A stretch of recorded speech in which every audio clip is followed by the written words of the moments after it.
VIT triple E 2023 की special series के अंदर हम जो है आपके लिए पार्ट 3 ले आए हैं। तो अगर आपने अभी तक पार्ट 1 और पार्ट 2 को नहीं देखा है तो दोनों की लिंक जो है आपको डिस्क्रिप्शन में मिल जाएगी, मतलब प्लेलिस्ट की लिंक ही मिल जाएगी। तो जाके उन वीडियोस को जरूर देख लीजिएगा। अब अगर जिन्होंने भी पिछला वीडियो देखा होगा तो याद होगा आपको कि लास्ट में जो है आपको एक DIY क्वेश्चन दिया था।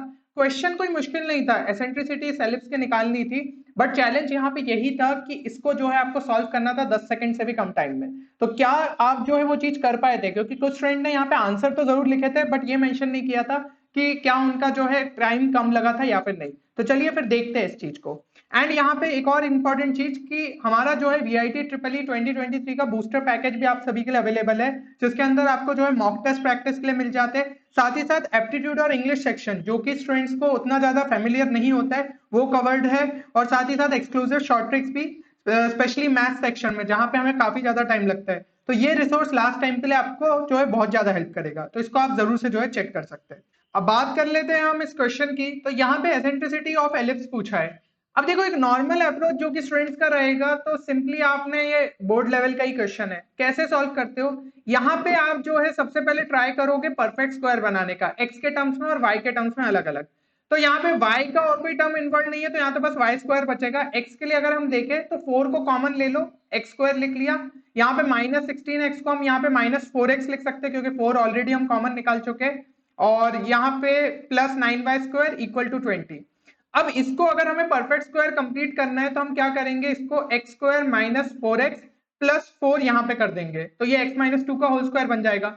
लेकिन अब +16 जो है हमने एक्स्ट्रा का ऐड किया है तो -16 भी करना पड़ेगा। तो यहाँ पे जो है आप एक काम करो, -16 और कर दो, और बाकी जो है +9y² यहाँ पे रहने दो।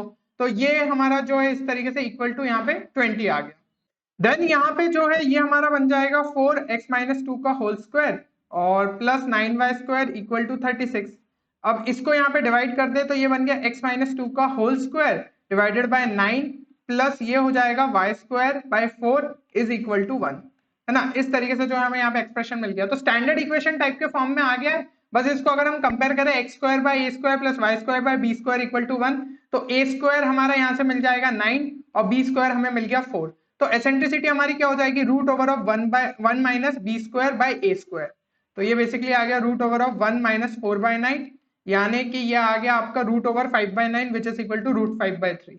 सो ऑप्शन ए जो है वो हमारा यहाँ पे सही आंसर होना चाहिए।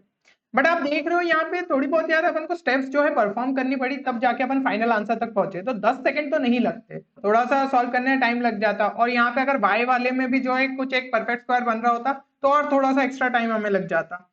ठीक है, तो अब जो है एक स्मार्ट अप्रोच अपन यहाँ पे देखते हैं। और दूसरी चीज की देखो, अगर मान लो आपके पास एग्जाम में कम भी टाइम बचा है ना, तो थोड़ा सा हमें ऑप्शंस एलिमिनेट करते हुए आना चाहिए। ये चीज मैंने आपको पिछले इसमें बताई थी कि स्मार्ट वर्क हमें थोड़ा सा दिखाना रहता है। तो सबसे पहले ऑप्शंस देखते ही आपको 4/3 को तो सबसे पहले कैंसिल कर देना था। क्यों? क्योंकि हमें पता है कि एसेंट्रिसिटी ऑफ एलिप्स जो है वो 0 से लेकर 1 के बीच में लाई करेगी, जबकि 4/3 जो है वो 1 से बड़ा है। तो सीधे सीधे उसको एलिमिनेट कर दो। अगर कोई और ऑप्शन 1 से बड़ा होता तो उसको भी एलिमिनेट कर देते। और फिर अगर मान लो आपको तुक्का भी मानना है तो 2 बचे हुए ऑप्शन से तुक्का मार दो। ये एक अप्रोच हमेशा रहता है, क्योंकि वीआईटी में जो है हमारा यहाँ पे नेगेटिव मार्किंग नहीं है, तो थोड़ा सा स्मार्ट वर्क दिखाते हुए फिर जो है आपको तुक्के भी मारना चाहिए। चलो अब तो हम जो है यहाँ पे स्मार्ट ट्रिक देखते हैं। तो स्मार्ट ट्रिक ये बोलती है कि अगर आपको जो है एलिप्स इस फॉर्म में देके रखा है ax² + by² + gx + fy + c equal to 0, तो सिंपली एसेंट्रिसिटी क्या हो जाएगी, √1 - कोफिशिएंट ऑफ x² या y², जिसकी भी जो है मतलब लेस वैल्यू है, divided by coefficient of y² या x² जिसकी भी मतलब ग्रेटर वैल्यू है। तो बस ये हमें जो है बी और ए में ये चीज का ध्यान रखना है। और ये भी हमें पता है कि एसेंट्रिसिटी 0 से 1 के बीच में रहना चाहिए, इसलिए जो है यहाँ पे आपका न्यूमरेटर जो है उसकी वैल्यू कम ही रखनी पड़ेगी। अगर न्यूमरेटर डिनोमिनेटर से वैसे ही बड़ा हो गया तो ये ग्रेटर देन 1 हो जाएगा, रूट के अंदर नेगेटिव चीज हो नहीं सकती, है ना। तो थोड़ा सा बस लॉजिक के हिसाब से तो ये बहुत ही इंपॉर्टेंट है, और इसमें हमें जो है ये परफेक्ट स्क्वायर और ये सब बनाने की जरूरत नहीं है। तो जब भी इस टाइप की इक्वेशन हो डायरेक्ट इसको जो है आप यूज करो कॉन्सेप्ट को। अब जो है हम इस वाले क्वेश्चन में डायरेक्टली इसको जो है अप्लाई करके देख लेते हैं। तो यहाँ पे जो है आपके क्वेश्चन में इक्वेशन देके रखी है 4x² + 9y² - 16x equal to 20। तो हमारी जो एसेंट्रिसिटी का हमने यहाँ पे जो अभी डायरेक्ट फॉर्मूला देखा उसको अप्लाई कर देते हैं। तो ये आपका हो जाएगा E = √1 - कोफिशिएंट ऑफ x² या y² जो भी वैल्यू छोटी हो। तो यहाँ पे 4 और 9 में से छोटा कौन सा है, 4 है, और फिर जो बची हुई वैल्यू है उसको हम नीचे लिख देंगे तो 9। तो ये आंसर क्या आ गया, √5/9 which is equal to √5/3। 2-3 second के अंदर आपका आंसर आ गया। मनी मन भी इसको जो है सॉल्व कर सकते थे। तो बहुत ही ये कुछ इंपॉर्टेंट जो है शॉर्ट ट्रिक्स रहती है जो कि आपको एग्जाम में काफी हेल्प करती है। तो यही हमने बूस्टर कोर्स में भी आपको बताया है कहाँ कहाँ पे आप टाइम सेव कर सकते हो। अब जो है एक और क्वेश्चन देखते हैं, तो ये भी आपका उसी सैंपल पेपर में से है जिसमें से हम ये सारे आपके क्वेश्चन उठा रहे हैं। तो ऑफिशियल वेबसाइट पे दिया है, इसका मतलब हम ये चीज मान सकते हैं कि वीआईटी में भी जो है आपके इसी टाइप के क्वेश्चन देखने को मिलते हैं। इस क्वेश्चन में जो है आपका पूछा गया limit extending to 0 1 plus x sine pi minus x raise to power 1/x। अब देखो यहाँ पे अगर हम एक्सटेंडिंग करें तो ये क्या हो जाएगा 1 प्लस 0, और यहाँ पे क्या हो गया 1/0, यानी कि ये 1 रेज टू पावर इंफिनिटी वाला केस हो गया। तो जब भी 1 रेज टू पावर इंफिनिटी वाला केस हो, कुछ भी दिमाग में नहीं आना चाहिए, एक सिंपल सा कॉन्सेप्ट बस याद रखो। आपका इस टाइप से अगर जो है ये लिखा हुआ है limit extending to 0 fx raise to power gx, तो हम क्या करेंगे, e की पावर में लिमिट एक्सटेंडिंग टू 0 लिखेंगे, जो आपका ये बेस दिया है उसमें से -1 कर देंगे, और जो ये आपकी पावर वाला एक्सप्रेशन है उसको मल्टीप्लाई कर देंगे। बस जब भी 1 रेज टू पावर इंफिनिटी वाला केस हो इसको अप्लाई करना है। और एक्सटेंडिंग टू अगर इंफिनिटी भी है तो लिमिट वैसी की वैसी रहने देना है ना, 0 और इंफिनिटी सब केसेस में ये चल जाएगा। बस याद रखना है कि 1 रेज टू पावर इंफिनिटी में ये केस हमें जो है लगाना है। अब यहाँ पे ये जैसे एक्सप्रेशन दिया है तो आपको क्या कर देना था, यहाँ पे e की power 1 plus x sine pi minus x, इसमें से -1 कर दो, और जो ये पावर है उसको मल्टीप्लाई कर दो, और बाकी लिमिट क्या रहेगी आपकी एक्सटेंडिंग टू 0। तो ये बेसिकली हमारा बन गया लिमिट एक्सटेंडिंग टू 0 e की पावर में 1 और -1 कैंसिल, ये आ गया x sign pi minus x divided by x भी कैंसिल, तो बचा बस sign pi minus x.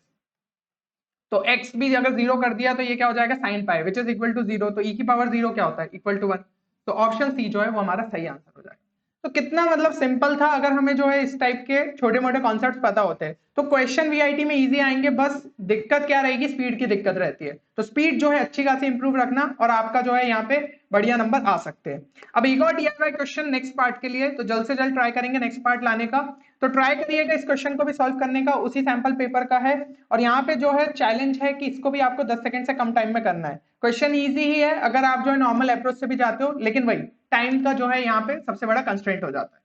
And देखो एक चीज आपको यहाँ पे समझनी होगी, वीआईटी ट्रिपल ई जो है ना वो आपके लिए काइंड ऑफ अभी प्रैक्टिस फेस है, क्योंकि इससे भी बढ़िया जो आपकी एग्जाम्स हो जाती है जैसे कि बिटसेट हो गई, जिसमें आपको स्पीड की भी और रिक्वायरमेंट होती है और बढ़िया कॉलेज में जो है आपको एडमिशन मिल सकता है। तो अगर आप जो है बिटसेट को भी टारगेट कर रहे हो तो यहाँ पे उसके लिए भी हमारा क्रैश कोर्स आपके लिए ऑलरेडी अवेलेबल है, जो कि टीम ऑफ बिटसियंस ने तैयार किया है। तो ये आपको जो है लास्ट टाइम पे काफी ज्यादा हेल्प कर सकता है। और अगर इसकी कोर्स डिटेल्स आपको जाननी है तो आप पिन कमेंट में जो है इसे जरूर से चेक कर सकते हो। चलिए, तो इसी तरीके से जो है आपके लिए वीआईटी बिटसेट्स और अदर एग्जाम से रिलेटेड इंपॉर्टेंट कंटेंट लगातार चैनल पे आता रहेगा। तो चैनल को सब्सक्राइब करना ना भूले। मिलते हैं अगले वीडियो में, तब तक के लिए take care and good bye.